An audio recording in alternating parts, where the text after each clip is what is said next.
কাজ আপনি করে সম্পদ উপার্জন করে আপনাকে 2 দিন হায়াত বাড়াইতে পারবে না।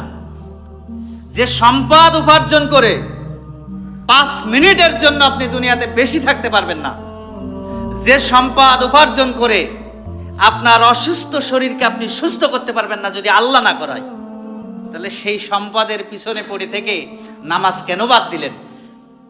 রমাদানের রোজা কেন বাদ দিলেন? রমাদানের রোজা রাখতে গিয়ে কাজ একটু কম হবে, সংসারে উন্নতি কম হবে, এই জন্য রোজা রাখে না, এরকম বান্দা অবশ্যই আমাদের গ্রামে নেই। আছে। রমাদানে কাজ করলে, রোজা রাখলে কাজ একটু কম হবে, সংসার উন্নতি কম হবে, এই ভয়ে রোজা রাখে না। এরকম আমি অনেক আল্লাহর খাঁটি নাফরমান বান্দা পাইছি। আপনারা পাইছেন কিনা জানি, একেবারে খাঁটি নাফরমান, মানে এর প্রতি কোনো ভেজাল নেই, নিঃসন্দেহে বলা যায় এটা। গ্যাস তো আছেই, গ্যাস তো থাকবে ইনশাল্লাহ। এই তো আর 1.5 মাস পরেই আল্লাহ ভালো করলে শুরু হবে গ্যাস। তো যাই হোক, আমরা 1.5 মাস পরেই দেখবো।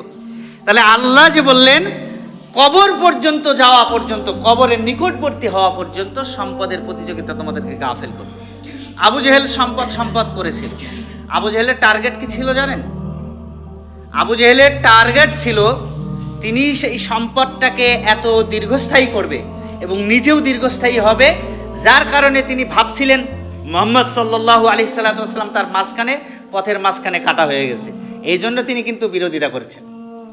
ফেরাউন না একই রকম ভেবেছিল, হামান কারুন একই রকম ভেবেছিল, কিন্তু তারা কেউ রক্ষা পায়নি। ফেরাউন বাঁচতে পারেনি, হামান কারুন বাঁচতে পারেনি, আবু জেহেল বাঁচতে পারেনি, সাইবা বাঁচে নাই, উতবা বাঁচে নাই।